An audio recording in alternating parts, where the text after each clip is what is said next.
Do they have their full attention? Absolutely. Have they earned the Thunder's respect? Yeah. Have they managed to get Perk to leave that pearly white OKC championship jacket in his closet today? Yes. And this Spurs group is going to grow up together and be a thorn in the Thunder's side for a long time to come. The Spurs just beat the defending champs twice in 10 days, and the second one, a 20-point blowout. OKC's worst loss of the season, and it wasn't even close. For context, their previous 3 losses were a combined 9 points.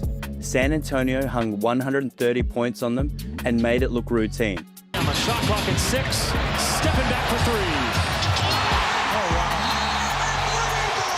But here's what should genuinely concern every team in the Western Conference. Victor Wembanyama came off the bench, played 23 minutes, scored 12 points. Not exactly a Wemby stat line, and the Spurs still won by 20, against the best team in basketball, against the #1 defense in the league, while committing only 8 turnovers. This isn't about Wemby having a quiet night. This is way bigger than that. The San Antonio Spurs just made one thing very clear. They might have the deepest, most balanced, most dangerous roster in the NBA. And this team isn't a year away anymore. They're right here, right now. Over the last couple of seasons, one thing has become very clear in the NBA. If you want to be a real contender, you need serious roster depth. Star power alone doesn't cut it anymore. And OKC has been the gold standard in this department. That's a big reason why they're the defending champs with the best record in the league right now. But the Spurs might be coming to take that crown. San Antonio has 9 players who regularly score 10 or more points on any given night. That's an entire rotation of guys who can hurt you every single game. Against OKC, that depth was impossible to ignore. Keldon Johnson came off the bench and dropped 25 points. This man is quietly having a 6 Man of the Year caliber season, and nobody's really talking about it. He's gone from energy guy to legitimate scoring threat, and defenses aren't ready for it. Stephon Castle put up 24 points on 4 of 6 from 3. The reigning Rookie of the Year is making a serious leap in year 2. His shooting, the one question mark coming into the season, is starting to look legit, and that's a problem for everyone else.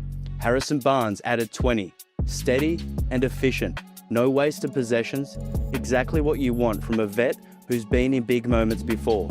3 guys, not named Wembanyama or De'Aaron Fox, combined for 69 points against the best defense in basketball.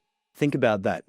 When you play the Spurs, you can't just game plan for Wemby, you can't just focus on slowing down Fox, because Keldon might give you 25 off the bench, Castle might catch fire from deep, or Barnes might carve you up with 20 quiet, efficient points before you even realize what's happened.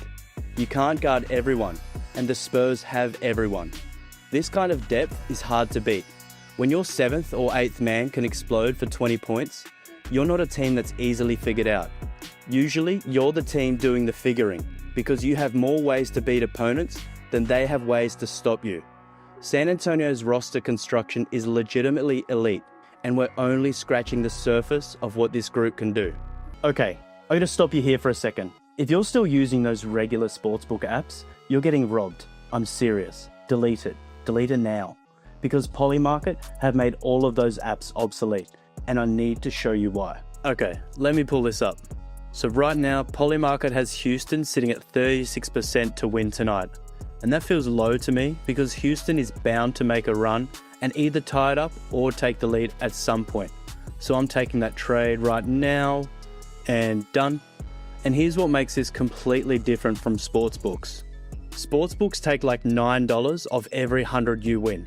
That's their cut just for existing. Polymarket, 1 cent. Because you're trading against other people, not some platform that profits when you lose. And the cash out thing? You know exactly what I'm talking about. Your team goes up 10, you try to lock in your position and they block you. They'll block you dozens of times a game. And if they let you out, they penalize you like 50%. They're holding your money hostage. Polymarket is instant. Momentum swings, you react. Houston goes on a run and jumps from 36% to 46%. You cash out right there. No asking permission, no penalty. You're in control. Polymarket is legal in all 50 states, and they're so confident that you won't go back to sportsbooks that they're giving you $10 free just to try it. No card, no deposit, nothing. Use my code HOOPS10 and follow the link in the description below for exclusive early access and $10 waiting just for you.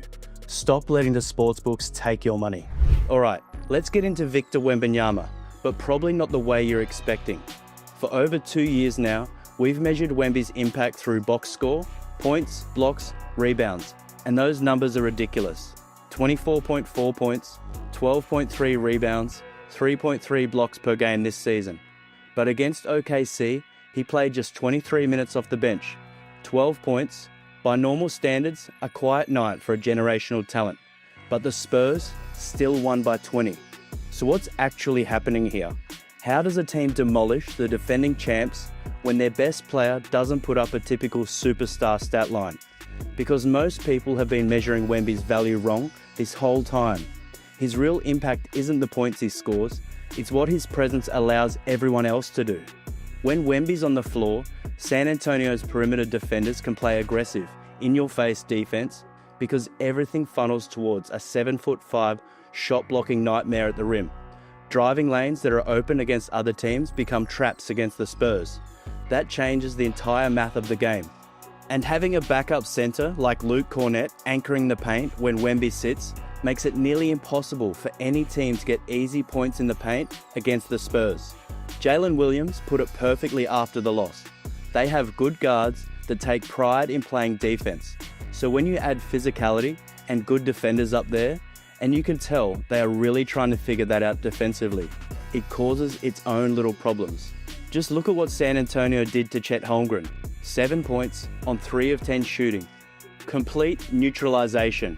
And it's happened both times this season. Remember when people were debating Wemby versus Chet? That conversation is over, done.